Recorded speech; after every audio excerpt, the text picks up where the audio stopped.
Boa noite, GV. Seja bem-vindo ao esse programa transmitido ao vivo aqui do Geração de Valor.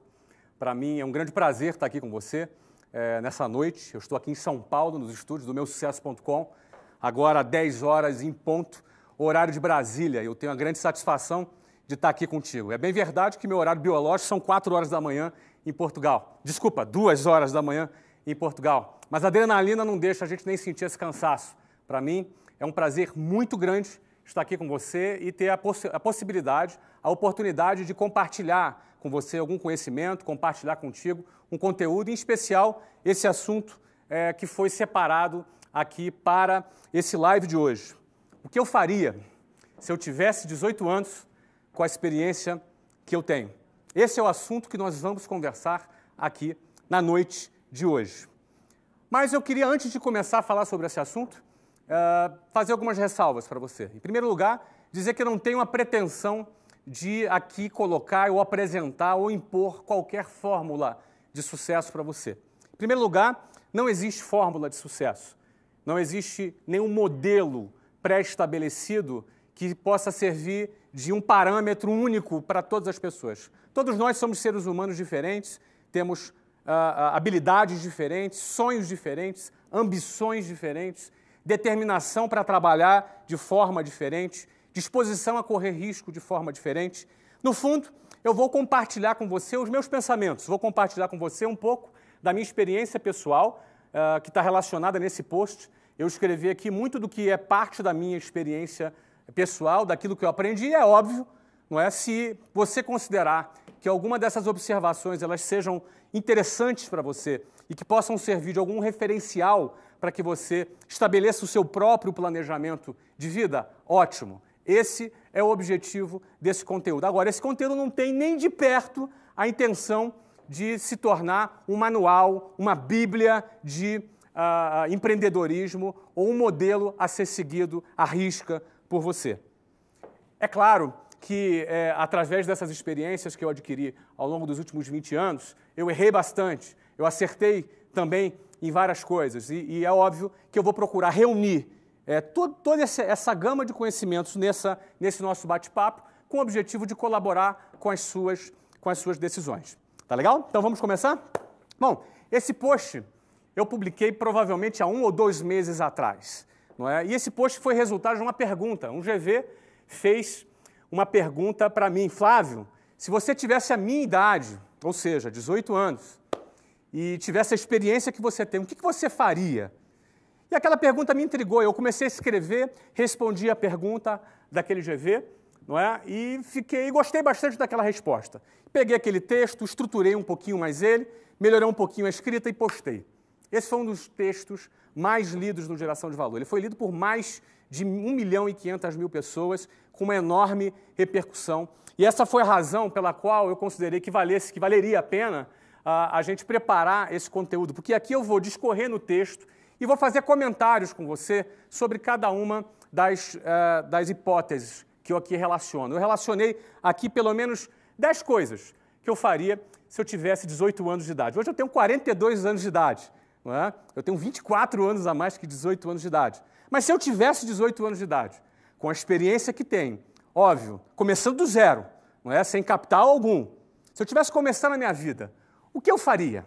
Quais seriam os passos que eu daria? Primeira coisa que é importante a gente entender é que nós vivemos numa sociedade que estabeleceu padrões para a nossa vida. Nós nascemos num mundo, nós encontramos um mundo que já estava aí. Nós chegamos nesse mundo e encontramos as coisas do jeito que elas estavam aqui, nesse mundo.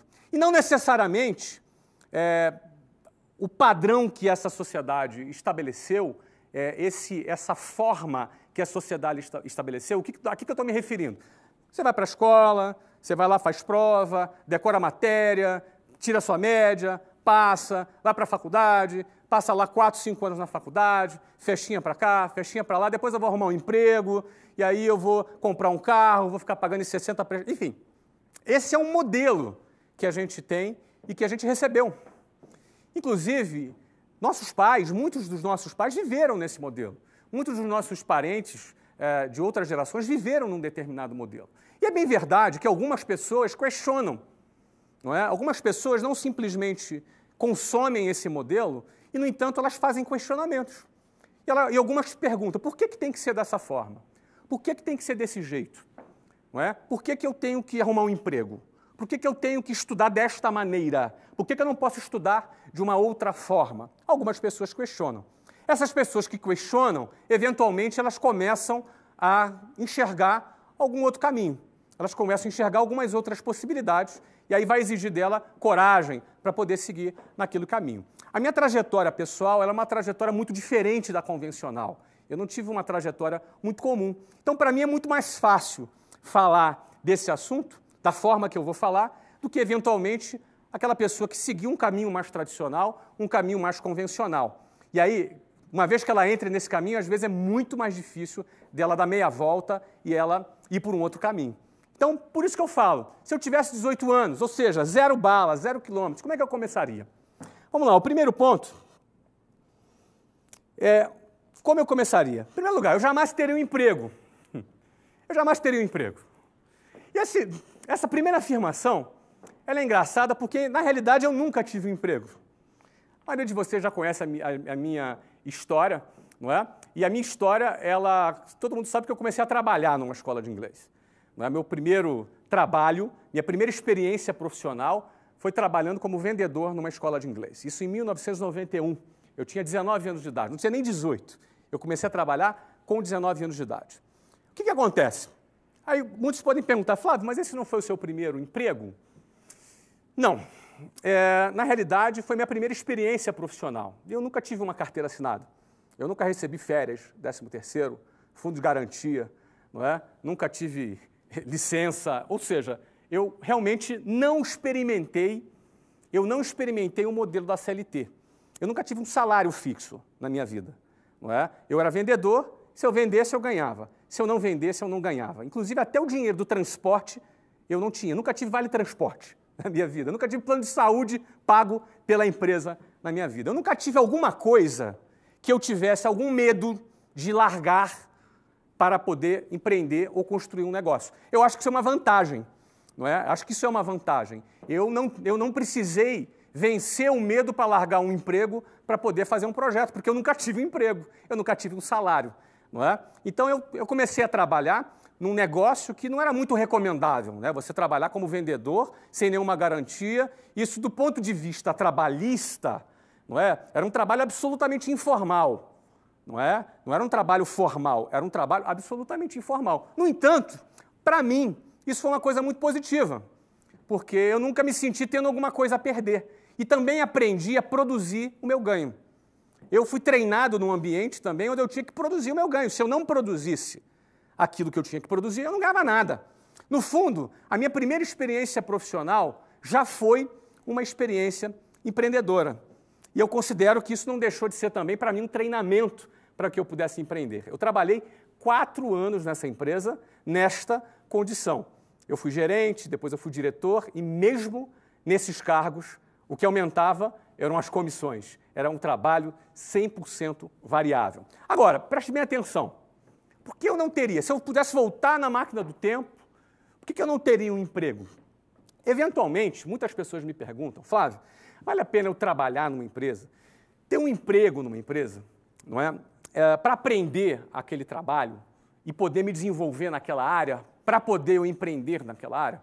Eu acho positivo. E eu não acho nem que esse pode ser considerado assim, um emprego de carreira. É um emprego provisório, não é? Eu tive a possibilidade naquela experiência profissional como vendedor, aquilo ali foi a minha escola de vendas, não é? Eu aprendi a vender.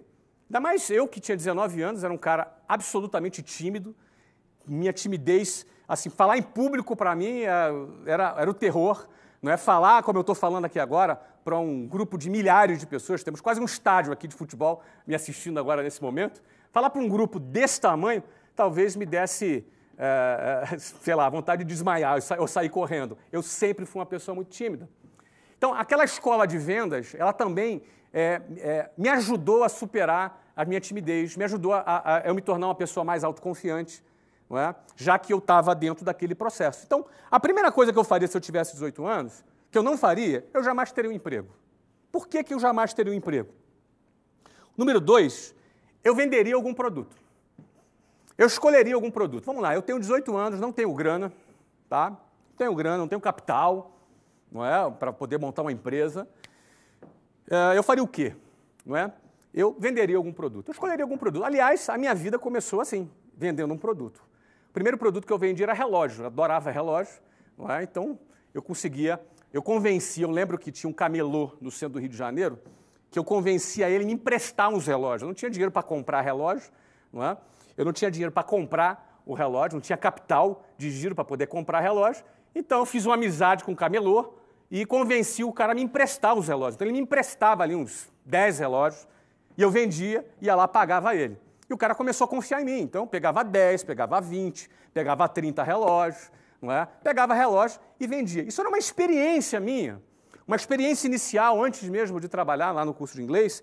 A primeira coisa que eu vendi foi relógio, não é? Então, tive uma experiência de vender, uma experiência transacional de eu trabalhar com cliente. Muita gente tem preconceito com essa história de vender. Muita gente tem esse preconceito. Mas, no fundo, se você quer empreender, amigo, cara, empreender é vender, não é? A Volkswagen, se não vender, quebra. A Apple, se não vender, quebra. Todo empreendedor que tem a sua empresa e não vender, ela quebra. Então, a atividade básica de uma empresa é ter um produto e vender esse produto ou serviço. Se você quer ser empreendedor, mas você não quer ter a experiência de vender, você está perdendo uma oportunidade de iniciar pequeno o seu negócio. Porque o seu negócio não precisa ser uma empresa com um prédio, com 400, com 500 pessoas. Às vezes, o seu negócio começa com um produto que você está vendendo, com uma carteira de clientes que você começa a fazer e uma experiência de expandir o seu capital de giro através da venda de um produto. No meu caso, eu estou dando um exemplo aqui do camelô, que eu pegava dinheiro, que eu pegava ali relógio emprestado para poder vender. A minha segunda, depois eu evoluí, depois eu cresci, não é? Quando eu evoluí, eu fui para o Paraguai comprar relógio. Então, eu cheguei, não é, comprar relógio do Paraguai e vender. Não é? Eu tinha, na época, talvez 18 anos de idade. Então, essa foi a minha primeira experiência com venda. Então, quando eu comecei a trabalhar numa escola de inglês, né, num trabalho absolutamente ali informal, a experiência de venda já era uma coisa que eu já tinha começado a desmistificar. Não é? Eu acabei não prosseguindo com o produto relógio. Acabou não sendo um produto que eu quis prosseguir, mas eu acabei conhecendo um outro produto, que foi o produto inglês. E nesse produto inglês eu fiquei de 1991 até 2013. Eu fiquei 22 anos vendendo curso de inglês. 4 anos numa empresa que eu tive ali a minha primeira experiência profissional e 18 anos com a minha própria empresa, não é? Começou com uma escola, chegou até 380 e poucas escolas funcionando em 5 países, com mais de 10 mil funcionários, quando eu vendi essa companhia para um grande grupo brasileiro, numa das maiores transações do setor de educação no Brasil. Mas tudo começou vendendo curso de inglês. Eu vou falar de todas essas etapas para você. Então, por exemplo, eu venderia algum produto, qualquer um produto. Aqui eu até dou um exemplo banal, picolé, bala, bombom. Você está pensando o quê? Que bom vende picolé. Você acha que quando eu falo picolé, vender picolé, que bom vende picolé. Ué, qual o problema se você for um vendedor de picolé? Você pode ter uma indústria de picolé vendendo no mundo inteiro. Certo? Então, a primeira coisa, você tem que acabar com essa história de preconceito. Preconceito com qual seja o seu produto, ou qual seja a sua atividade. Se você quer empreender, se esse é o seu objetivo, e você quer com 18 anos começar uma carreira como essa, pô, cara, escolhe um produto, seja qual for. Tá? Que produto eu escolhi? Eu comecei com relógio. Depois eu troquei para inglês. E desse inglês eu engatei e fiquei 22 anos vendendo curso de inglês. Certo? Bom, vamos lá. Terceiro ponto. Jamais me envolveria com pirâmides. Você sabe o que é a pirâmide? Pirâmide é aquele negócio de ganhar dinheiro fácil. Não é? Ganhe 5 mil por semana, aqueles anúncios na internet. Pirâmide financeira. Em primeiro lugar, pirâmide financeira é crime. Certo? É crime contra a economia popular. Jamais participaria de nenhuma pirâmide. E é importante você diferenciar o que é pirâmide de empresas de marketing multinível. São duas coisas diferentes. Qual é a diferença entre pirâmide e empresas de venda direta? Natura é uma empresa de venda direta. Avon é uma empresa de vendas diretas. Aí você tem empresas de marketing multinível, não é? Onde você tem um produto e vende aquele produto e várias pessoas ganham em diversos níveis. Qual é a diferença básica entre pirâmide e empresas de marketing multinível? Pirâmide, ele disfarça que tem um produto. Ele disfarça que existe um produto. Só que, no fundo, a empresa fatura pela adesão de novos adeptos ali daquela pirâmide. Então, o cara bota 5 mil, e aí outro cara de baixo bota mais 5 mil, aí vai dividindo aquele dinheiro, vai partilhando aquele dinheiro, quem está em cima vai ganhando, e uma hora essa bomba explode lá embaixo. Não é? Já marketing multinível, não. A empresa vive da venda de produtos. Aí você pode ter equipes, pessoas ganhando em cima de outras pessoas porque estão gerenciando equipes diretas, não é? São coisas diferentes. Muitas pessoas me perguntam, Flávio, marketing multinível é uma experiência de empreender? Eu responderia sim. Eu penso que marketing multinível é sim uma experiência de empreender. E marketing multinível pode ser também uma boa escola de venda, para você aprender a vender. Você pode, eventualmente, em vez de começar a vender um produto por sua conta, você pode começar a vender um produto através de um sistema de marketing multinível. Tá? Eu, particularmente, nunca participei de nenhum esquema de marketing multinível e não sou muito simpático, certo? Com um sistema de marketing multinível, porque depende muito, acho que é muito arriscado, depende muito da rede que você está envolvida, das pessoas com quem você está envolvida, com aquelas pessoas diretas que vão te dar suporte, eventualmente pode ser que tenham pessoas sérias, pode ser que não tenham. Não existe um controle muito grande, né? O crescimento do marketing multinível é uma coisa um pouco orgânica, então acaba existindo um risco. E ainda se eu participasse de um marketing multinível, seria por pouco tempo. Eu não participaria por muito tempo. Talvez se eu participasse, seria para aprender a vender. Lembrando, eu tenho 18 anos agora, tá? Tenho 18 anos, o que eu faria? Não é? Então, talvez eu aprendesse a desenvolver técnicas de venda, ia começar a vender, mas depois eu ia partir para vender o meu próprio produto. Porque eu, Flávio, não participaria de um marketing multinível, porque eu me preocuparia em criar a minha própria marca. A minha própria marca. Eu trabalharia para criar o meu próprio negócio, a minha própria marca, onde eu não só pudesse ganhar dinheiro por mês, né, empregar pessoas, ter impacto social, mas também eu criasse um valor patrimonial, ou seja, o equity, onde eu tivesse um valor que essa empresa futuramente pudesse ser vendida por uma boa quantidade de dinheiro. Eu falo isso um pouco mais para frente. Essa é a razão que eu, talvez, se participasse do marketing multinível por um tempo, porque não deixa de ser uma boa escola de vendas, não é? Isso é Flávio. Tá? Não estou dizendo que se você participa de marketing multinível, se você curte, se você gosta, não estou falando mal, estou dizendo que Flávio, se participaria por um tempo como uma forma de aprender a vender, me desenvolver na área de vendas. Tá? Mas logo em seguida ia procurar trabalhar com o meu próprio produto e criando a minha própria marca. Então, o terceiro ponto, eu jamais me envolveria com pirâmides. Quarto ponto, numa segunda fase, depois de conquistar um pouquinho de capital, criaria modelos recorrentes de vendas desse produto, tipo um serviço de entrega de pães todas as manhãs com consumidores associados, me dedicaria a vender esse plano, tudo sem muito capital, mas que me permitisse começar pequeno, soar grande com escala. O que eu quero dizer com isso? Uma das coisas que eu aprendi em negócios ao longo da minha vida, que o trabalho de você vender um produto, muitas vezes é o mesmo trabalho de você vender um produto com vendas recorrentes. Vou te explicar o que isso significa. Eu tenho uma padaria, eu vendo pão. Então, eu posso estar lá, botar o meu pãozinho quentinho e esperar o meu cliente chegar para comprar pão. Isso é o que a maioria das padarias fazem. Eu, se tivesse uma padaria, eu não teria, em primeiro lugar, a paciência de ficar esperando o cliente comprar o meu pão. É da minha cultura. Se eu tenho ali 500 mil pessoas naquele bairro, eu vou querer criar um plano para que 100 mil pessoas, pelo menos, comprem o meu pão. Agora, não necessariamente essas 100 mil pessoas vão levantar de manhã, ir lá pegar o carro ou vão andando para comprar o meu pão, senão ia criar um congestionamento e uma fila para comprar pão, não é? Então, o que eu passaria a pensar? Eu criaria, se eu tivesse uma padaria, eu criaria um sistema de venda recorrente de pão. Bem, se você considerar que uma família precisa comer pão todos os dias, ou se ela come pão 3 vezes na semana, por que não fazer um pacote de venda de pão mensal? E, em vez da pessoa sair de casa, ter o trabalho de ir lá comprar pão, certo? Ela recebe em casa, num motoboy ou num serviço de entrega, lá, o pacotinho diário de pão dela, com pão quentinho. Vai lá num lugar, talvez numa motocicleta, com uma caixinha térmica, e entrega lá, no bairro, o pão quentinho para ela. Você imagina nessa situação, em vez de eu ficar sendo uma padaria passiva que vende pão, eu vou criar um plano de pão. um plano mensal recorrente, um contrato anual de compra de pão. Com o mesmo trabalho de vender um pão, eu vendo um contrato de pão por ano.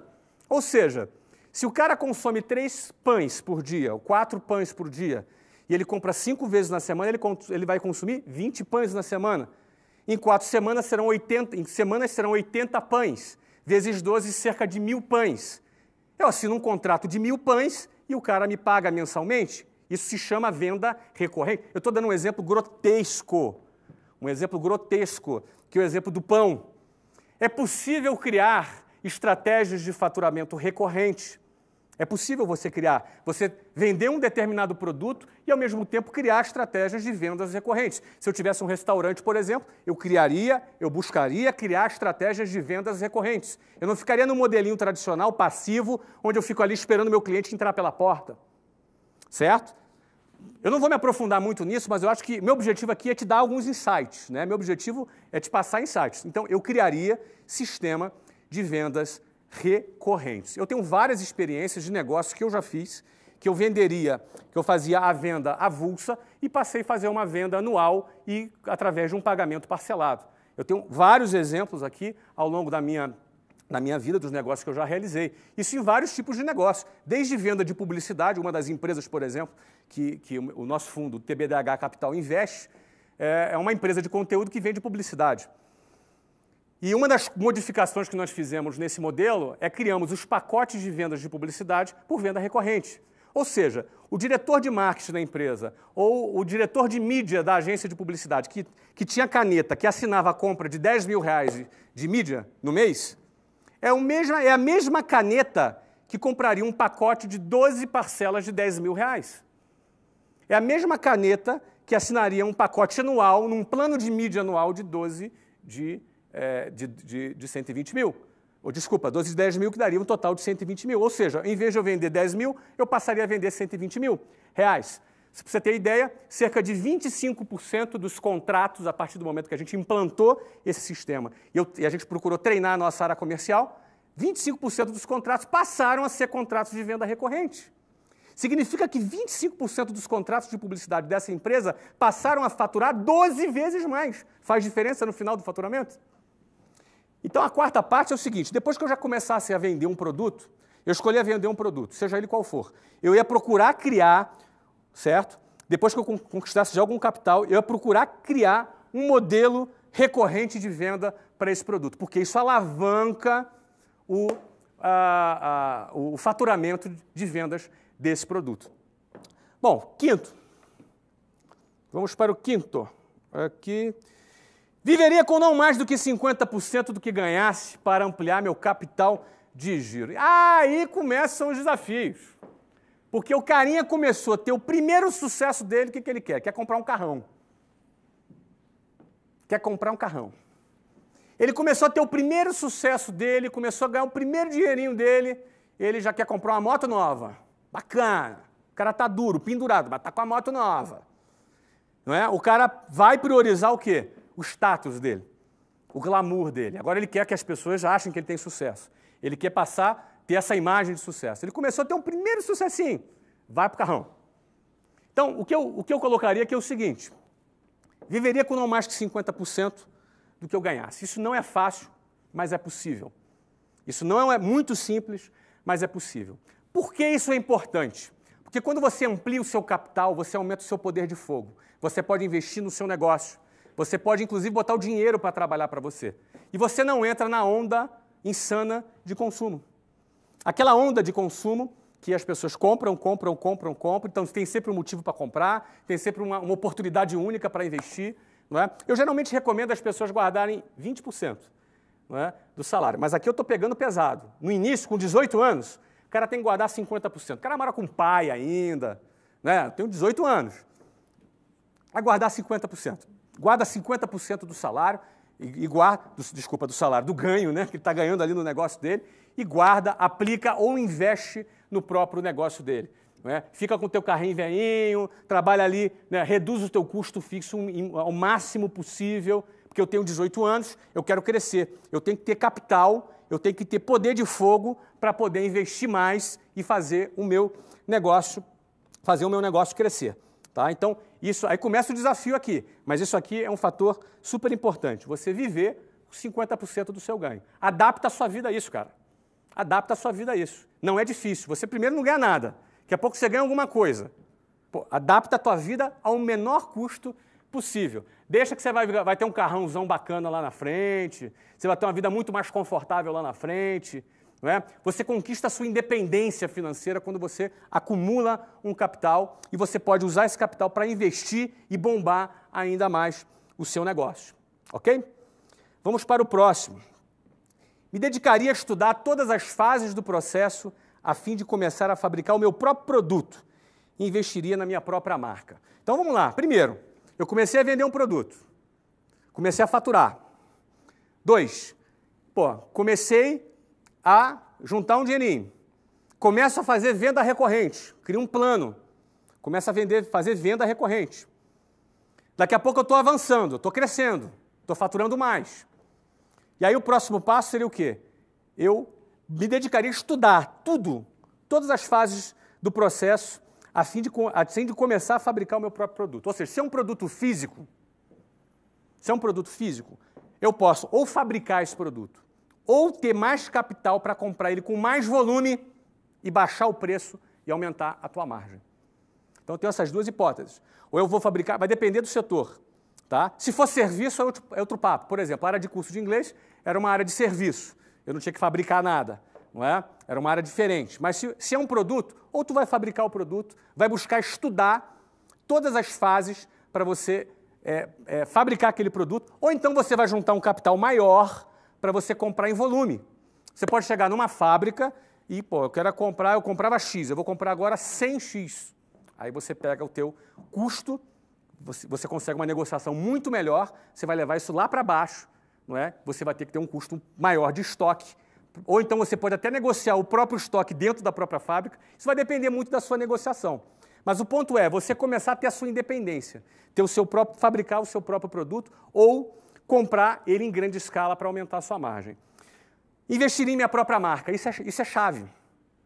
Você investir na sua própria marca é chave, porque a sua própria marca, ela representa a sua independência. Você ter a sua própria marca representa você começar a construir um patrimônio. Quando você investe na sua marca, é o seu patrimônio, não é um patrimônio de um terceiro. Não é? Se você tem a sua própria marca e aquele teu produto expandiu e você está vendendo bastante, daqui a pouco essa tua empresa pode valer dezenas de milhões, centenas de milhões ou alguns bilhões. É assim que funciona. Mas desde que a propriedade intelectual seja sua. Isso é o maior valor que tem. Não é? Isso vale mais que lucro. Vale mais do que o lucro da própria empresa, é você ter a possibilidade de construir a sua própria marca. Seja de serviço ou seja de produto. Não é? Então, eu colocaria isso. Casualmente, gente, todas essas etapas aqui que eu estou falando, eu vivi elas. Não é?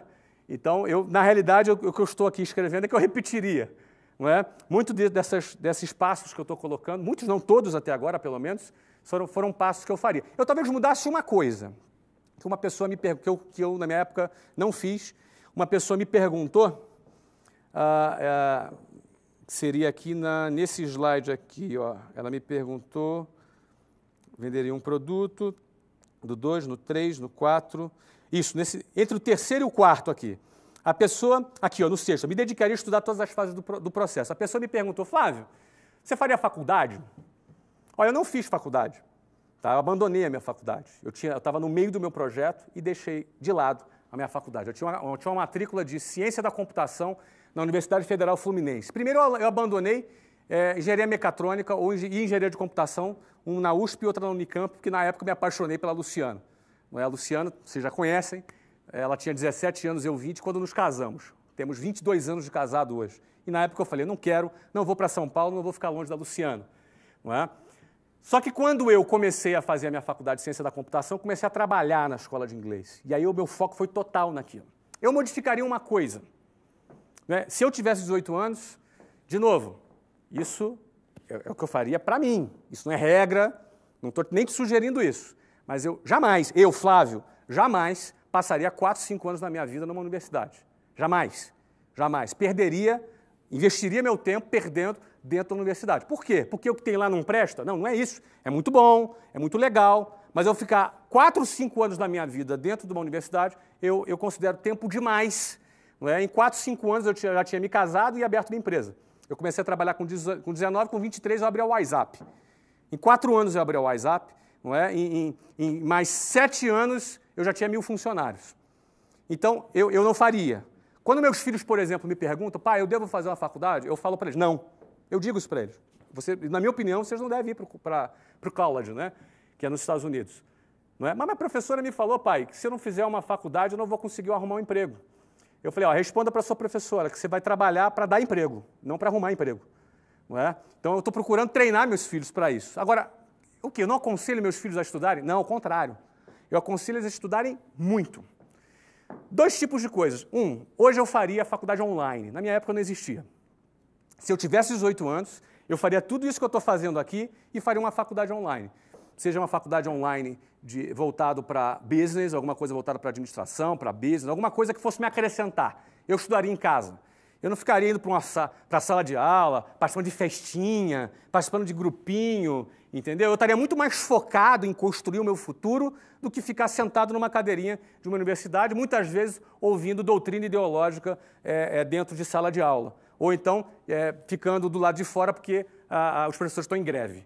Não é? Então, eu não faria uma faculdade. Eu faria uma faculdade online. Hoje, se eu tivesse 18 anos, eu estudaria em qualquer programa online. Hoje você pode fazer uma faculdade online nos Estados Unidos, se você quiser. Eu moro em Portugal hoje, por exemplo. A Luciana, minha esposa, ela está se formando esse ano em psicologia numa universidade americana. Não é? Ou seja, ela ela adora estudar, já tinha feito direito, está agora se formando em psicologia à distância, online. Ela faz uma faculdade super reconhecida nos Estados Unidos. Ela faz um programa online e funciona super bem.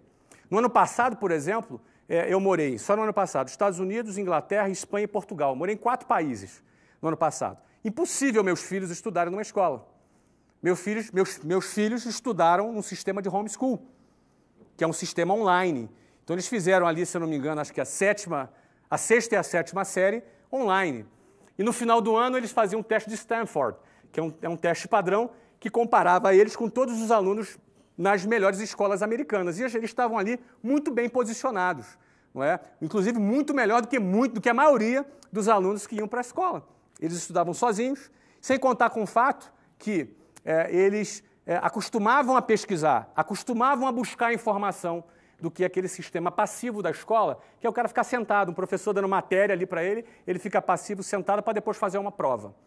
Não é? Então, por exemplo, hoje, se eu tivesse 18 anos, o que eu faria diferente do que eu fiz, porque na minha época não existia, eu faria, hoje, estudaria online. Agora, mais do que estudar online, mais do que estudar numa faculdade formal, porque eu nunca me interessei por ter diploma, não é? Ter diploma para pendurar na parede nunca foi uma coisa que me interessou.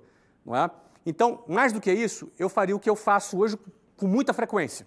Eu estudo bastante, eu leio bastante, eu estudo bastante, eu pesquiso bastante tudo que seja relacionado aos negócios que eu estou empreendendo. Então, eu preciso aprender sobre os negócios que eu estou empreendendo.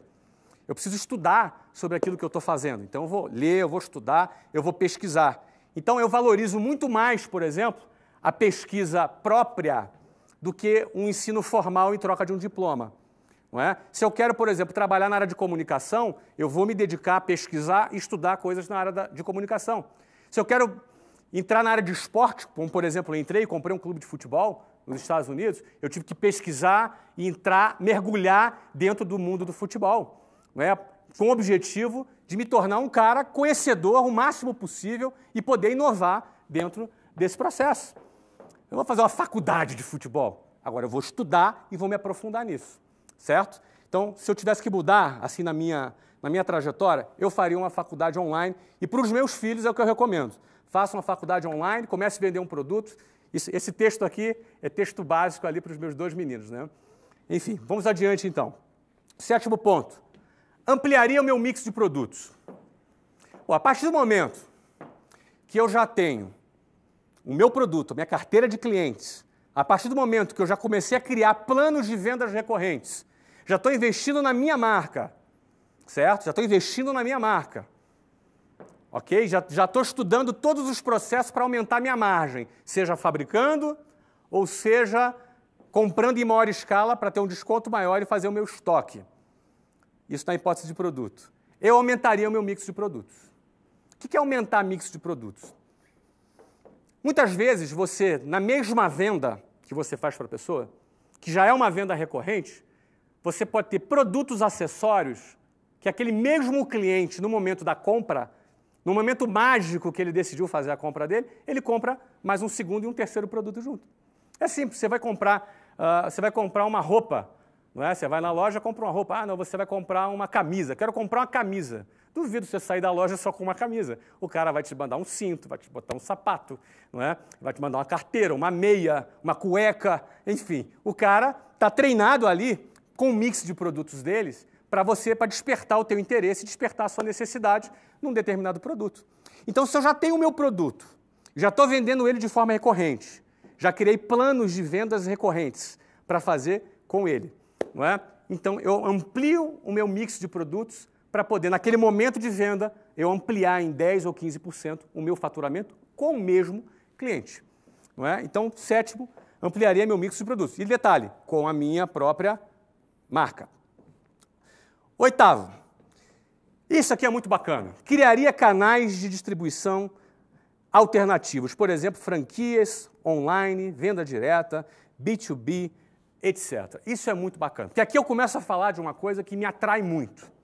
Eu sempre, quando eu vou fazer algum determinado negócio, eu vou investir numa empresa, a primeira coisa que eu olho é a escala, é o potencial de escalabilidade desse produto. O que isso significa? Se eu posso, por exemplo, vamos dar um exemplo aqui, eu vou vender navio de guerra. Qual o potencial de escala que tem esse produto? Eu vou vender o quê? Para países, né? Eu tenho aí meia dúzia de países que podem comprar os meus navios. Então não é um produto que me atrai, não tem escala. Não vou vender navio de guerra para a dona de casa, não é, que vai comprar um navio de guerra. Agora, vamos pegar um outro produto. Eu vou vender alimentos. Pô, você tem um potencial de escala grande. Eu, particularmente, gosto muito de serviço. Não é? Eu gosto bastante de serviço. Até não tenho nada contra produtos, mas serviço é uma coisa que eu gosto muito, porque serviço você consegue ter uma margem maior, você cria valor agregado e você tem uma margem maior. Então, eu vou vender o quê? Um curso de árabe, curso de russo, um curso de inglês. Não é? Um curso de inglês tem muito mais escala do que um curso de russo, certo? Então, quando eu vou avaliar um produto, eu vejo o seu potencial de escalabilidade. Esse potencial de escalabilidade, ele pode ser distribuído de diversas formas, não é? O que seria um canal de distribuição convencional? Tem uma padaria, por exemplo, e eu sou o dono da padaria. Então, eu vou abrir uma segunda filial da minha padaria. Vou botar um filho lá, vou botar um gerente lá, vou botar alguém para tocar essa padaria. Mas daqui a pouco eu abri a terceira padaria, a quarta padaria, a quinta padaria, daqui a pouco eu estou no meu gargalo. Porque eu não tenho ainda competência gerencial, softwares de gestão, modelos de gestão, eu ainda não me desenvolvi, por exemplo, para ter mais do que 5, 6 padarias. Então você começa a esbarrar em alguns limites, limites técnicos, limites físicos, limites de experiência, de gestão, e por aí vai. Não é? Então esse seria um modelo convencional, você criar uma rede. Agora, o que seriam canais de distribuição alternativos? A franquia, por exemplo, é um modelo alternativo. Eu, quando tive escola de inglês, meus primeiros 3 anos, eu só tive escola própria.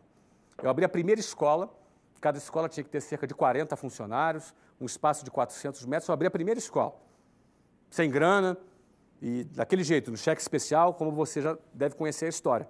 Não é? Depois, eu abri a segunda escola em São Paulo. Nos primeiros 3 anos, eu abri 24 escolas. Uma nova escola inaugurada a cada 45 dias. E aconteceu justamente isso comigo. Eu comecei a me sentir sobrecarregado, eu precisava me reinventar. E no meu caso, eu tinha uma certa resistência com franquia. No ano 2000, foi quando a gente implantou o nosso primeiro sistema de franquias. Então, o sistema de franquias, ele é um modelo de distribuição. Se você tem um negócio que é bem sucedido, dependendo do setor, considere a hipótese de expandir o seu negócio através do modelo de franquias. Não é? Ah, mas eu não tenho conhecimento, cara. Contrata uma consultoria de franquias, contrata especialistas. Eu, por exemplo, contratei a Languetá, um grande amigo meu, ficou grande amigo, me ajudou a formatar a minha franquia lá atrás, em 1999. não é? Continua sendo um grande amigo hoje, continua formatando franquias, é um cara super bom nisso. Esse cara vai te dar todas as dicas, não é? Tem um Xerto aqui em São Paulo também, é um cara super bom também, não é? De formatar franquias, que é uma outra coisa, que é uma forma de adquirir conhecimento que eu sempre usei, que seria assim, conversar com especialistas. Então eu lembro que eu contratei a consultoria do Alan para me ajudar a formatar franquias, e assim, era uma consultoria de 6 meses. Na época eu usei 2 meses só, não é? Sentei com ele, paguei os 6 meses, mas só usei 2, porque eu já tinha ouvido o que eu queria. Fiquei muito amigo do Alan, e o Alan, eu falava sempre para o Alan, cara, esquece, cara, você já me deu o que eu precisava, já me deu as informações que eu precisava, porque eu sento do lado da pessoa e sugo, sabe, cara? Isso é um jeito legal de se aprender as coisas. Você pega um cara, senta do lado dele, se tiver oportunidade, suga a informação do cara e pergunta mesmo, anota, suga a informação. Pô, aquele cara que é um especialista, pô, em 1 hora de conversa com aquele cara, se bobear, é como se fosse 5 anos numa faculdade sentado ouvindo um professor falar. Você entendeu? Então você senta para o cara, ouve, suga. Eu sempre gosto eu sou uma esponja, eu gosto de sugar a informação, colar em gente que saca daquele assunto e sugar informação. Até hoje eu faço isso, não é? Novos negócios, dependendo dos novos negócios que eu faço, eu arrumo alguém, sento, marco a reunião, marco o almoço, o jantar, sento, converso e ali sugo conhecimento, que são sempre conhecimentos valiosos, não é? Então, no exemplo de franquias, esse é um exemplo de canal de distribuição. Outro canal de distribuição é online. Nós estamos aqui agora com milhares de pessoas, aqui agora ao vivo, 10 horas e 40 minutos, eu estou aqui em São Paulo, ao vivo, falando com milhares de pessoas. Nós estamos online aqui. Nós estamos online. Quem diria, se a gente voltasse no tempo, que seria possível você estar falando com milhares e milhares de pessoas online, ao vivo, da maneira que a gente está fazendo aqui.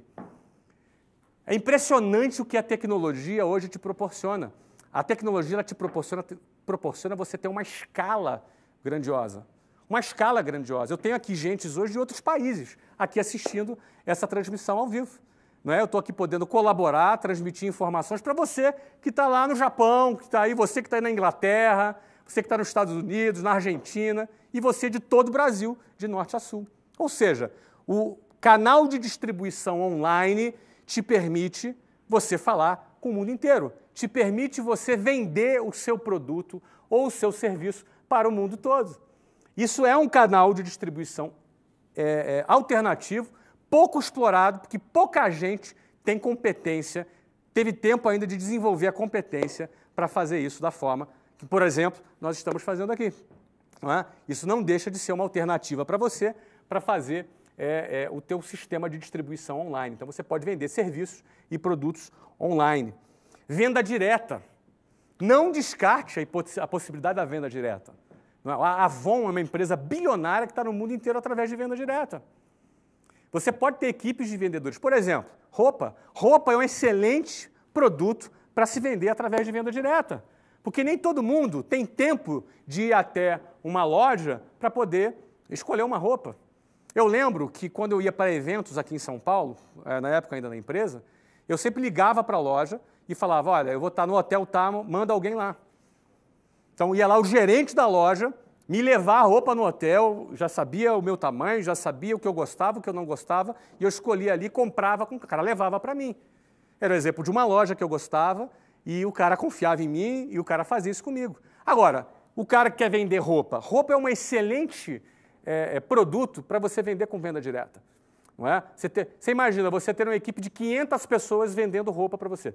Daqui a pouco você está fabricando, você está comprando, você está estocando, você tem uma equipe, você vai motivar seus vendedores, você vai dar prêmios, quem vender mais ganha uma viagem, quem vender mais ganha isso, enfim. Você tem um sistema de treinamento, você vai padronizar o seu treinamento de vendas, você vai fazer concursos, vai fazer competições e por aí vai. Você sabe quem está arrebentando com venda direta? Silvio Santos. Silvio Santos com a Jequiti, que é um produto de venda diretas, não é? Está arrebentando. Eu não sei se esse número é exato, mas se eu não estou enganado, Jequiti já fatura mais de 400 milhões de reais por ano. Um produto que há 6, 7 anos atrás sequer existia. Não tem loja Jequiti, é venda direta. Eu não sei quantos vendedores tem, mas eles recrutam os vendedores e vendem um produto. Então, eventualmente, o canal de distribuição de venda direta, ele é um tipo de canal de distribuição alternativo. Um outro aqui é o B2B. B2B é business to business, ou seja, você vender para empresas, fazer contratos corporativos. Por exemplo, se o seu trabalho é alimentação, você pode terceirizar a alimentação para uma empresa. Você pode ter produtos que o seu cliente final, em vez de ser um consumidor final, não é, uma pessoa física, não é, que é o B2C, que é Business to Consumers, não é? Você vai ter um produto que é o quê? Que você vende de B2B, de business para business. Você vai vender para empresas. O teu cliente final são empresas. Você pode criar, por exemplo, uma linha de produtos corporativos. Por exemplo, se você vende roupa, o que impede de você fechar com uma empresa para fazer a apresentação de roupas para essa empresa, se for o caso de roupa? O que impede de você fazer isso? Você tem ali um escritório que tem 80 pessoas trabalhando com gravata e terno. Quantas pessoas não compram roupas ali? Não é? E por aí vai. Não é? Não necessariamente pense no modelo convencional. A lojinha que está pagando aluguel, custo fixo alto pra caramba. Dá glamour, meu amigo. Sacoleiro não dá glamour, certo? A lojinha dá glamour, mas a maioria das lojas de shopping que se você vê lá, vou te falar, o cara ou não ganha nada ou ganha uma merreca. A maioria das lojas de shopping ou ganha muito pouco. Raras são as lojas que o cara ganha bastante. Raras. Raras.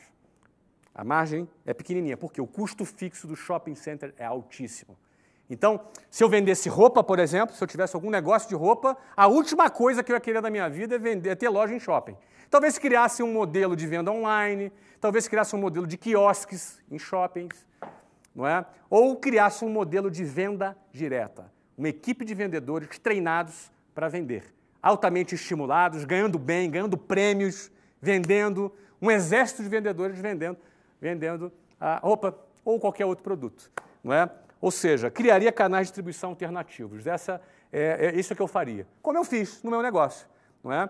Lá no meu negócio, eu tinha um sistema de distribuição alternativo que era venda direta. Meu curso de inglês lá, 95% das vendas eram feitas pela minha equipe de vendas. A gente tinha cerca de 600 a 800 vendedores no Brasil inteiro, vendendo os cursos. Aliás, eu comecei assim. Eu era vendedor de um curso em 1991. Quando eu montei a minha operação de escola de inglês, eu continuei tendo uma operação de venda direta. Óbvio, não naquele modelo. Os vendedores lá eram formalizados, com salários registrados e tal. Mas os caras eram altamente estimulados, motivados, tinham sistemas de premiações super arrojadas, tinham um engajamento super grande na empresa.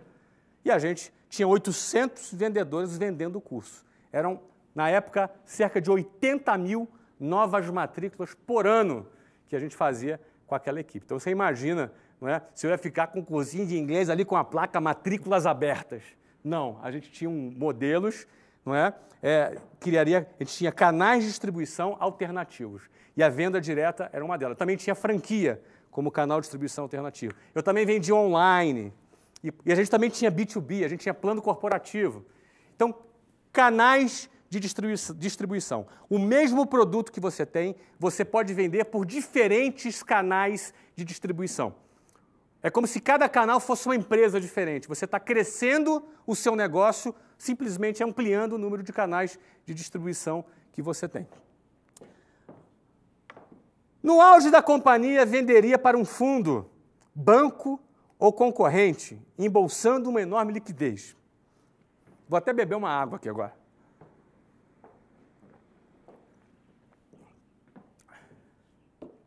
Bom, o 9. Venderia. Muita gente se apega. Muita gente se apega ao negócio. Deixa eu falar um pouco sobre isso. Eu vendi o meu negócio lá, eu amava meu negócio, eu amo até hoje. Mas o tempo de um empreendedor, ele tem um tempo definido num determinado negócio. Senão ou ele se acomoda, ou ele se desgasta, ou ele perde o brilho dele no olho. Principalmente se for um empreendedor mesmo, porque o empreendedor, ele se motiva construindo o negócio. O empreendedor, ele não é síndico de prédio, ele constrói prédios, mas ele não é síndico de prédio. Ele se motiva muito em desbravar, em criar, em inovar, em criar coisas novas. Muita gente, eu me lembro, quando eu vendi um negócio, não é? O nosso negócio foi vendido por quase R$1 bilhão, e algumas pessoas chegavam para a gente e falavam assim, puxa, Flávio, o que deu errado, hein? Você vendeu, né? Pô, tava com algum problema o negócio? As pessoas acham que porque você vendeu um negócio estava com problema. É o contrário. Isso é uma questão de cultura. Nos Estados Unidos, quando você vende um negócio, a primeira coisa que você ouve é parabéns. Por que parabéns? Porque quando você criou um negócio a ponto de despertar no mercado interesse naquele negócio, a ponto de ter criado um valor que um fundo, uma empresa profissional decidiu investir e comprar o seu negócio, isso é um reconhecimento muito grande. Não é? Sem contar que um negócio, geralmente, você vende por 10 vezes, em média, um múltiplo, 10 vezes o valor do seu lucro anual. Significa o seguinte, que você pega o lucro dos próximos 10 anos e antecipa para o dia de hoje. É como se você tivesse ganhado 10 anos da sua vida.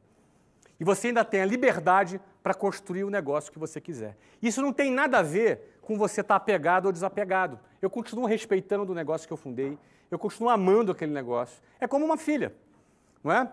Esse é o exemplo que eu costumo dar. Você tem uma filha linda, te beija, te abraça, não é? Quando você chega em casa, ela corre, te dá um abraço, pula no seu colo.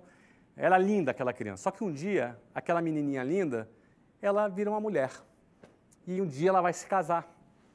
E um pai, quando vê a sua filha se casando, por mais que ele tenha dor no coração, ele fica feliz quando vê a sua filha casando e vai construir a vida dela com a nova família que ela vai formar. Não é? Então, ou seja, a venda de uma empresa, ela é um momento que você considera que você cumpriu a sua missão e agora você vai realizar o lucro, você vai desfrutar do patrimônio que você construiu.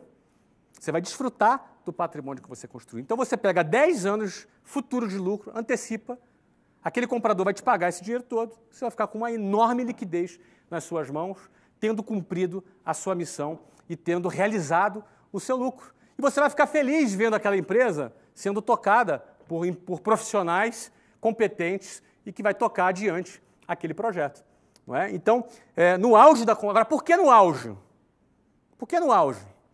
Porque no auge você vende pelo valor mais valor bom. Você vende no auge daquela companhia. Não é? Ou seja, você não vai vender no momento que a empresa está mal. Você vai vender quando a empresa está bem. É assim que funciona. Quando a empresa está bem, você vai ter fundos, você vai ter bancos, você vai ter pessoas. Eu, por exemplo, durante os 2 últimos anos, eu atendi mais de 20 fundos interessados na compra da minha empresa.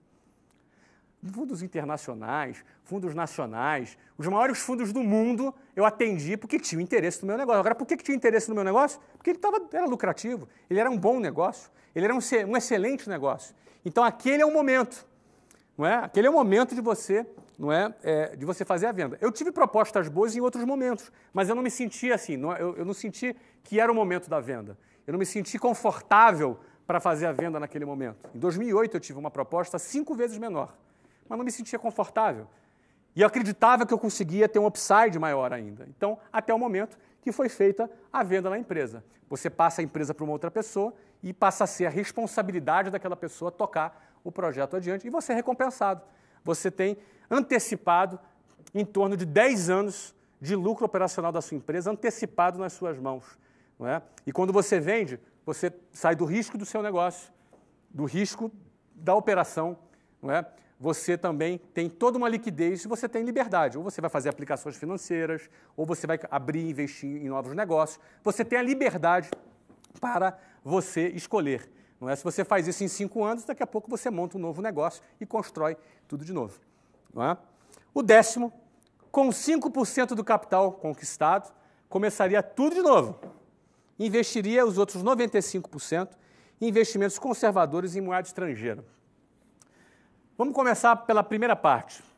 Quando eu falo 5%, pode ser 10%, 15%. Ou seja, você pega uma parte pequena daquele capital e você vai separar aquela parte pequena para você começar. Pô, eu comecei com 20 mil reais de cheque especial.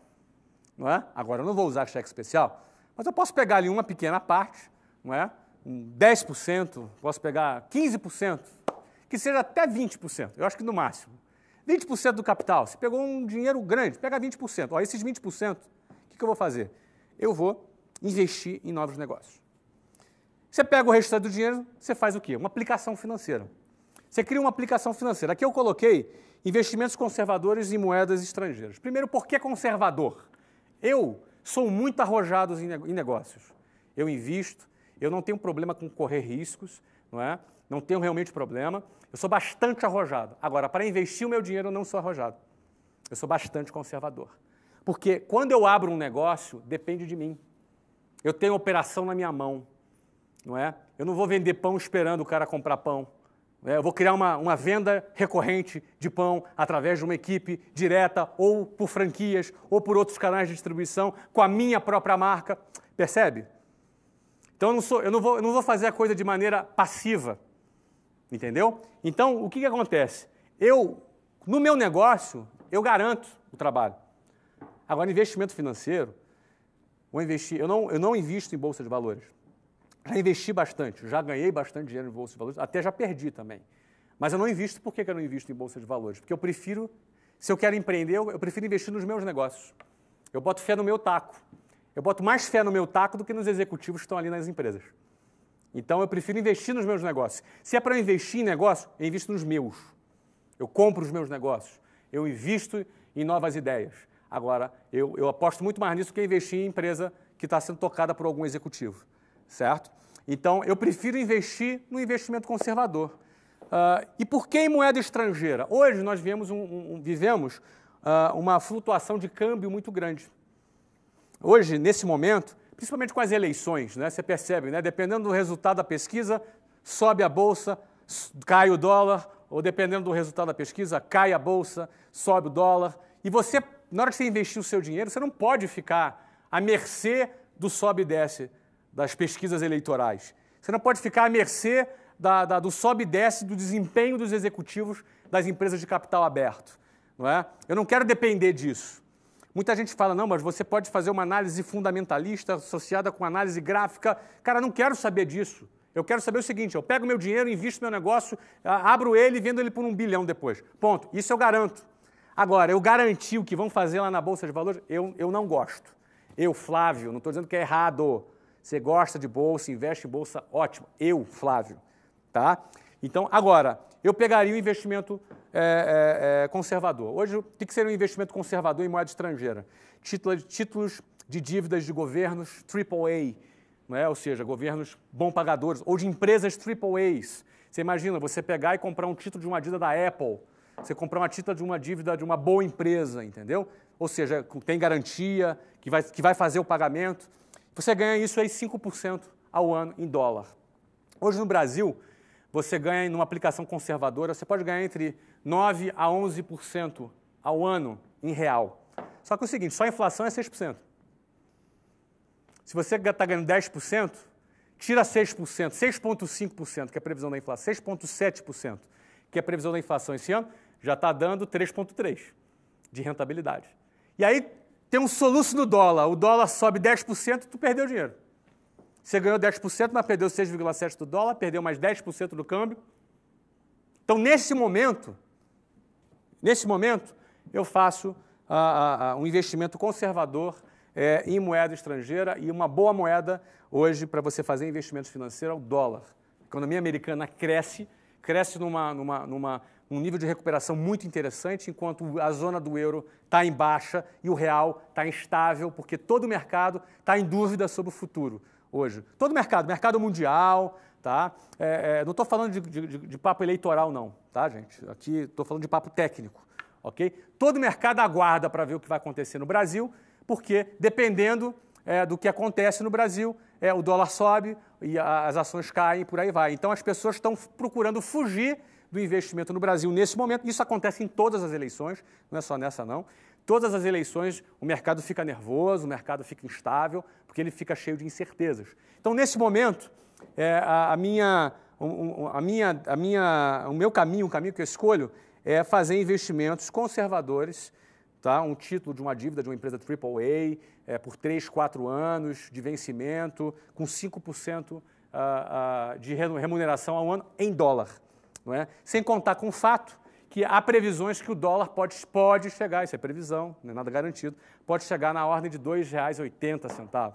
Não é? Ou seja, se você tem uma aplicação a 5% em dólar, você tem um bom resultado. Como é que você sabe disso? Fale com o seu banco, né? O seu banco tem que te orientar nisso. eventualmente tem um banco que é fraco, procura um banco melhor, procura um private, um banco que vai te dar um atendimento num outro nível. Tá? Mas a 10 é o seguinte, com 5% até 20% do capital conquistado, você investe em novos negócios. Não é? Então vamos fazer um resumo rápido aqui. Tá? Primeira coisa que eu faria se eu tivesse 18 anos. Primeira coisa, eu não arrumaria emprego. Eu não quero ficar preso no emprego. Viver com CLT ali, ganhando um salário. Não, eu ia ter o meu negócio. Então, para começar a ter o meu negócio, eu ia começar. Primeira coisa, vender o meu produto. Achava um produto qualquer para eu vender. Depois que eu fosse vender esse produto, eu ia procurar criar sistema de vendas recorrentes. Ou seja, em vez de vender um produto, vendo 12 no ano. Não é? Esse seria o próximo passo. Depois, eu ia procurar estudar todos os passos para poder fabricar esse produto ou comprar ele em escala para ter uma margem maior. E criaria a minha própria marca. Criaria a minha própria marca. Porque eu criando a minha marca, eu tenho o meu patrimônio. O próximo passo que eu faria, eu criaria sistemas de distribuição alternativos, como franquias, como vendas online, como B2B, como venda direta, não é? Para poder distribuir e expandir o meu produto. E, por fim, quando esse produto estivesse muito robusto, estivesse no seu auge, eu faria a venda dessa empresa para um fundo, para um banco de investimento, para um concorrente e embolsaria 10 anos de lucro futuro no presente, gerando uma enorme liquidez.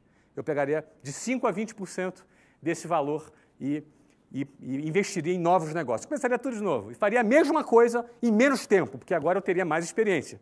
Não é? E com os outros 80%, investiria em investimentos conservadores, nesse momento, apostando muito em moeda estrangeira. Bom, é isso que eu faria se eu tivesse 18 anos de idade. Não é? Agora, para você encarar uma trajetória de vida como essa que eu acabei de falar, não é muito simples. Não é muito simples. Porque você vai ter que... essa trajetória de vida é uma trajetória de vida padrão? Pensa comigo. É padrão? É o que a boiada faz? É o que as pessoas que seguem um rumo comum faz? Nós fomos treinados nessa sociedade para viver dessa forma? O nosso aluno da escola e na universidade, ele é treinado para ter essa mentalidade, enxergar negócios dessa maneira? A gente sabe que não. Então, qualquer maluco que resolve tomar uma iniciativa para fazer a coisa dessa forma, ele vai ter que enfrentar um monte de problemas. Ele vai ter que enfrentar um monte de problemas. Eu quero falar agora, sabe quais são os problemas mais frequentes? Sabe quais são os problemas mais frequentes? Vamos lá? São 10 problemas. Eu não vou dar intervalo, não. Vamos uma atrás da outra. Vamos lá. Primeiro problema, o sistema convencional de ensino não prepara para nada disso. Essa é a realidade. Infelizmente, o sistema tradicional de ensino não prepara você, não me preparou, não prepara ninguém para nada disso. Eles preparam para outra coisa. Eles preparam para um outro modelo. Ele prepara o funcionário da fábrica. Ele prepara o funcionário do varejo. Ele prepara a pessoa para o mercado de trabalho. A pessoa, desde cedo, ela é doutrinada, ela é condicionada, não é, a isso. Eu não estou dizendo que isso é ruim, não estou falando que isso não é digno. Pelo amor de Deus, gente, não é isso que eu estou dizendo. Claro que é digno, claro que é bacana, o trabalho é digno, óbvio. Agora, e para quem quer mais da vida? Para quem quer, por exemplo, viver uma vida diferente, fora da curva? Para quem, por exemplo, é questionador e não acha que as coisas na sociedade devem ser do jeito que elas foram apresentadas? E para quem enxerga oportunidades de negócios em vários lugares? Esse cara faz o quê? Segue a boiada? O que ele faz? Não é fácil. O primeiro desafio é que o sistema convencional não te prepara para isso. Não existe educação financeira. Não existe as pessoas trabalharem para você trabalhar o seu dinheiro. Não é? O que existe em relação a dinheiro hoje é o quê? É a mídia, é a publicidade te massificando. Compre, compre, compre, compre. E como é que você constrói seu futuro? Como é que você constrói a tua estrutura de capital para investir no seu negócio? Então, o primeiro desafio para viver uma vida nesse estilo que eu falei aqui, que, na realidade, a única diferença da minha trajetória dos 18 anos até hoje, a 42 anos, é que, na minha época, não existia faculdade online. Hoje eu faria a faculdade online. Hoje eu continuaria não fazendo a faculdade presencial, mas a online eu faria. Não é? Agora, para viver assim, o sistema de ensino convencional não te prepara para isso. Isso é um problema. Não é? Qual é o segundo problema? A sociedade discrimina os que começam esse tipo de jornada, mas bajula os que chegam ao final dela. Infelizmente, isso que acontece. A sociedade critica. Chega, não é?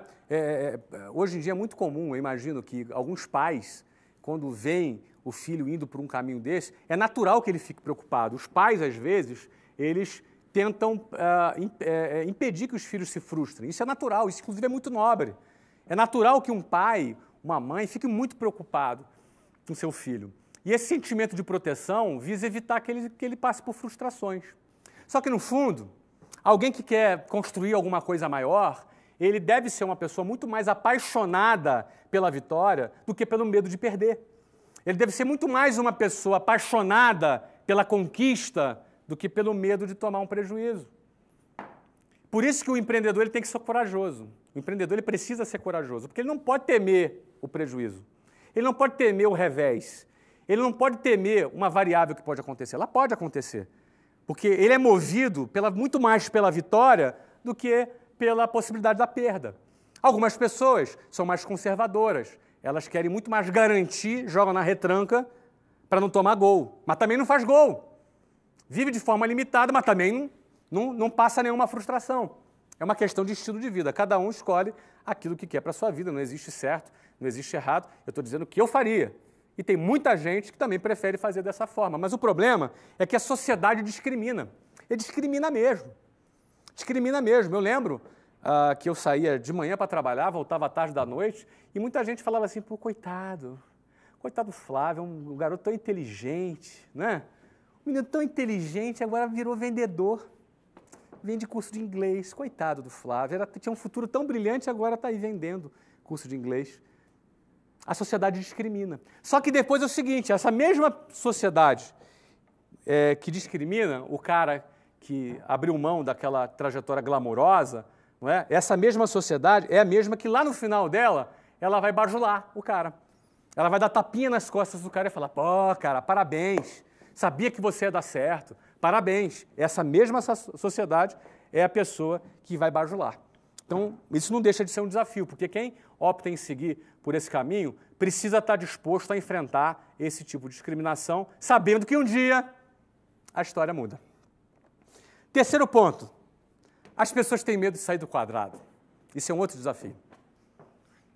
Porque você pode ter uma visão, eu falei isso hoje de manhã para uma galera legal lá na Editora Abril, que eu conversei lá, eram os finalistas do prêmio Jovens Inspiradores, inclusive, sei que vocês estão aí assistindo agora essa apresentação, um abraço, foi um prazer estar com vocês hoje de manhã, não é? Mas, infelizmente, um desafio é que as pessoas têm medo de sair do quadrado. Porque dentro do quadrado é um lugar seguro. Junto com a boiada, você se sente mais seguro. Junto com o fluxo normal da sociedade, você se sente mais sob controle da situação. E é um desafio. Você sair do quadrado é um desafio. É cultural, sabe? Você nasceu. Então, você realmente... A atitude de sair do quadrado precisa ser uma atitude corajosa. E nem todo mundo tem a coragem de sair do quadrado. Nem todo mundo tem a coragem de fazer diferente do que a boiada faz. Infelizmente, esse é um desafio para que você implemente aqueles 10 passos que eu falei. Quarto desafio, você raramente terá apoio se disser que não quer mais seguir a boiada. Se confunde um pouco com o que eu acabei de falar agora. Dificilmente. Você chega para tua mãe ou para o teu pai e fala, pô, eu vou fazer um concurso público. Oh, muito bom, parabéns, isso aí. Agora você vai falar assim, olha, eu vou deixar a faculdade porque eu quero abrir meu negócio. O que vai acontecer? Hein? Você é muito sonhador, meu filho. Você é muito sonhador. Você tem que acordar para a vida. A vida não é desse jeito que você está pensando. Não fique chateado com isso. É normal você ter esse tipo de comportamento. É normal você ter esse tipo de preocupação. A questão é como você lidar com isso. Você tem que saber lidar com isso se você quiser realmente, não é, seguir lá aqueles 10 passos que eu falei. O quinto desafio capital é bom, mas é possível conquistá-lo vendendo. Por exemplo, muita gente não começa o seu negócio porque fala assim, cara, eu preciso arrumar um investidor. Ele fica a vida inteira atrás do investidor. Ele acha que com uma boa ideia na mão e um plano de negócio debaixo do braço, ele vai arrumar um investidor. Nem sempre ele vai arrumar um investidor. Às vezes vai, mas nem sempre vai. Certo? Tem pelo menos mais 877.954 caras tão bons quanto você, ou melhores que você, com uma ideia legal e um plano de negócio de baixo em busca de alguém que bote dinheiro no negócio dele. A questão é, você quer ficar dependendo disso? Eu nunca tive investidor. Nunca tive. Ninguém nunca investiu no meu negócio. Eu, quando era a hora de ter um investidor, eu preferi vender meu negócio inteiro. Todos os meus negócios eu fiz com meu capital próprio. Inclusive o primeiro negócio foi com R$20 mil do cheque especial. Era a grana que eu tinha. Só que é o seguinte, não é bem só os R$20 mil do cheque especial. Era mais a grana que eu vendia, que eu gerava venda e gerava capital. Então, por exemplo, um exemplo básico, você vende relógio, vende um relógio. Com o dinheiro de um relógio, você pega o lucro e guarda. Compra mais um, vende um, vendeu o segundo, agora você tem dinheiro para comprar 2 relógios. Comprou 2 relógios, vende 2 relógios, compra o terceiro. Vendeu 3 relógios, compra o terceiro, compra o quinto. E por aí vai. Você faz capital vendendo. Estou falando de uma coisa básica, tá? Eu estou falando de uma coisa elementar. Isso vale para a empresa, isso vale para negócio, isso vale para startup, vale para o que for. Você precisa de R$100 mil para abrir o seu negócio? Ah, você não tem a grana? Cara, vende. Arruma uma forma de você vender um produto e construir o seu capital. Fica bom de vender, porque capacidade de vender gera capital e te decreta a sua independência do tal investidor. Não é? A partir do ano de 2008, era um monte de investidor atrás de mim querendo comprar 20%, 30%, 40% do meu negócio. Eu não quis vender. Eu quis vender, na hora que eu quis vender, eu vendi 100%. Porque lá atrás, nenhum investidor bateu na minha porta para investir. Eu tive que pagar 12% de juros ao mês. Não é? Então, na realidade, capital é bom. É bom você ter capital, ter investidor. Porém, é possível conquistar esse capital com vendas, vendendo o seu produto. 6. Pessoas convencionais têm preconceito com vendas. Já falei isso aqui algumas vezes. Isso pode ser um desafio para pessoas que vão criticar você porque você está vendendo um produto, ou um desafio para você mesmo, que talvez você seja o preconceituoso. Não é? Sabe como é que às vezes a pessoa tem preconceito? Ela pensa assim, olha, eu não nasci para vender. Eu não tenho jeito para vender. Eu não tenho dom para vender. Não é como se o cara nascesse, né, com dom de vender, igual o cara que pinta, o cara que toca um instrumento, o cara que canta. Mesmo o cara que pinta, o cara que toca instrumento, o cara que canta, ele pode aperfeiçoar a sua técnica para ser bom naquilo que ele faz. Então é possível você sim vender. Vender é uma atitude que você tem que ter quando você... Não é o prazer da venda, é o prazer de chegar onde você quer chegar. É o prazer de você chegar onde você quer chegar. O que faz alguém vender, eu, por exemplo, eu não tinha prazer em vender e às vezes alguém me trata mal, alguém me dá não, não é? Porque o vendedor, ele ouve um monte de não. Então, o meu prazer não era em tomar não, em ficar tomando não. O meu prazer era o seguinte, era conquistar o meu objetivo. Não é? Eu trabalhava para conquistar o meu objetivo e não para ter prazer no meu dia a dia como vendedor. Aquilo ali era um estágio, aquilo ali era um momento da minha vida. Não é? Eu tinha que passar por aquilo, eu tinha que vencer aquilo para chegar onde eu queria chegar. Então eu não olhava para o hoje, eu olhava para onde eu queria chegar. Se você olhar para o hoje, você vai olhar, mas é difícil vender, você toma muito não, é chato pra caramba, não é? Eu não tenho prazer em fazer isso. Não é? Você acha que eu tenho prazer em fazer tudo que eu faço no meu dia a dia, no meu trabalho? Não se iluda, você não vai ter prazer em tudo que você faz, você vai ter coisa do seu trabalho que você não gosta de fazer, mas você vai fazer porque precisa ser feito. Você não tem que olhar para a tua circunstância hoje. Você tem que olhar aonde você quer chegar. E se aquilo que você está fazendo vai levar você aonde você quer chegar. 7. Muitos, ao conquistarem seu primeiro sucesso, querem logo comprar um carro zero, como sinal de status, em vez de ampliarem seu capital de giro, ampliando suas dívidas. Eu já falei isso por aqui, isso é um desafio. O cara conquistou o primeiro sucesso, o cara vai comprar o carro zero em 72 prestações. O cara vai pagar 5 carros no final de 6 anos. Mas o cara está com carrão, entendeu? Cara, as minas começam a olhar para ele de forma diferente, entendeu? Então, o cara vive essa ilusão do status e fica escravo pagando 3, 4, 5 carros. Amigo, acorda, cara. Constrói teu patrimônio, constrói tua independência financeira, entendeu? Não entra nessa onda de consumismo, não. Fica acima disso. Bota o dinheiro para trabalhar para você. Ou então, fica escravo dele. Você tem essas duas opções. Próxima. Outros ficam apegadas e, por isso, perdem o timing para vender o seu negócio. Ó, isso eu conheço algumas pessoas. Pessoas apegadas, não é, que tinham oportunidade de fazer uma venda, tinha um comprador, a pessoa queria comprar e a pessoa ficou apegada. Ai, não, mas eu criei esse negócio eu criei. Enfim, no fundo, o cara está acomodado com aquele negócio. Ele quer ficar agarrado com ele, como se aquilo fosse durar para sempre. Gente, o mercado muda. Um produto que hoje é necessário, amanhã ele não é mais. Um produto que hoje é tendência, amanhã ele não é mais. Se você perder o timing porque você ficou apegado, você vai ver, por exemplo, oportunidades para vender o seu negócio, que você poderia vender por 500 milhões de reais, daqui a pouco você vai ter que vender ele por 50. Eu já vi casos assim. Ó, eu já vi casos de caras que tiveram a chance de vender seu negócio, foi entre 500 e 600 milhões de reais. Ele não vendeu. Hoje, ele está abraçado com o negócio não vai nada hoje. Vai nada. Ele perdeu o timing. A hora era aquela e ele perdeu o timing. É importante entender que vender um negócio não é porque ele está ruim, não é o contrário. Você tem que pegar um negócio bom e vender um negócio bom. Isso é um trabalho, é uma cultura que os Estados Unidos têm isso muito bem claro, né? Alguns países mais avançados na economia têm isso bem claro, desde a universidade, lá no Vale do Silício, né? Você vê que as empresas são fundadas, já são logo, tem investidores. O que é investidor? Ele compra um pedaço da empresa, não é? E depois elas são vendidas. Você viu agora recentemente o WhatsApp, né? Foi vendida para o Facebook, o Instagram foi vendido também. Não é? E você vê, na área de tecnologia, você vê uma série de empresas que também fazem a venda do seu patrimônio. 9. Lucro não é pecado. E sonhar não é para alienados. Isso é uma coisa ideológica. Lucro não é pecado. Você não tem que ter pudor para falar de lucro. Não é nenhum pecado você ganhar dinheiro. Isso não está errado. Você entendeu? Alguém para ganhar dinheiro é uma mentira que você diz que para você ganhar dinheiro tem que explorar alguém. Isso não é verdade. Não é? Agora, é óbvio que o lucro não é a qualquer custo. Não é? Eu sempre busquei trabalhar formando e liderando equipes, buscando investir nas pessoas, buscando formar pessoas, buscando cooperar com o crescimento das pessoas, para que eu cresça através do crescimento das pessoas que trabalhem comigo.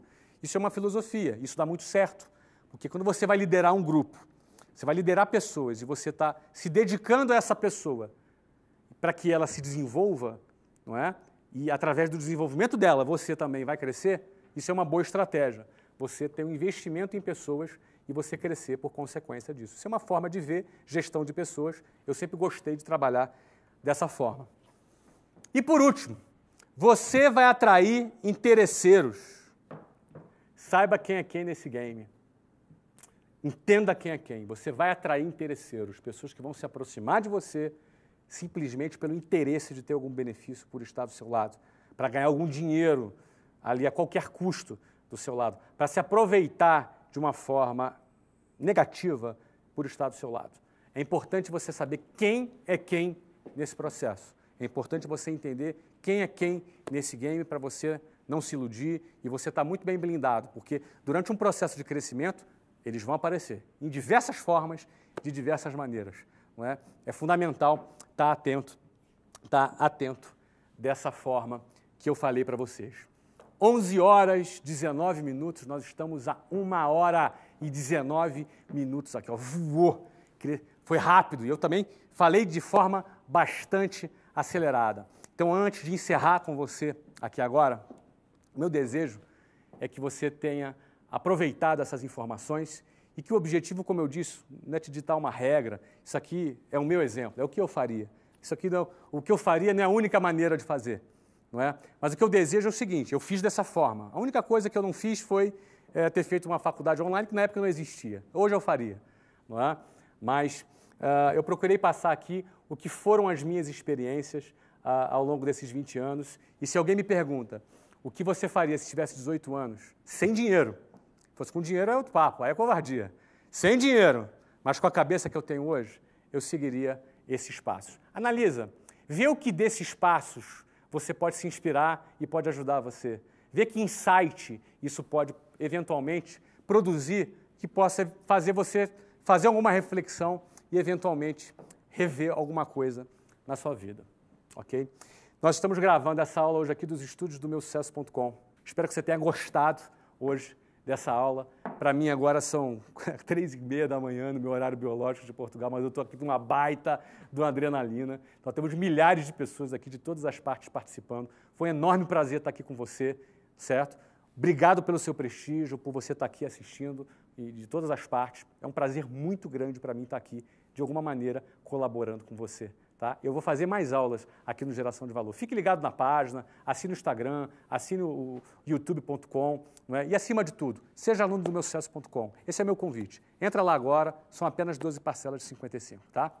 Tchau, gente. Um abraço, boa noite para vocês. Até a próxima.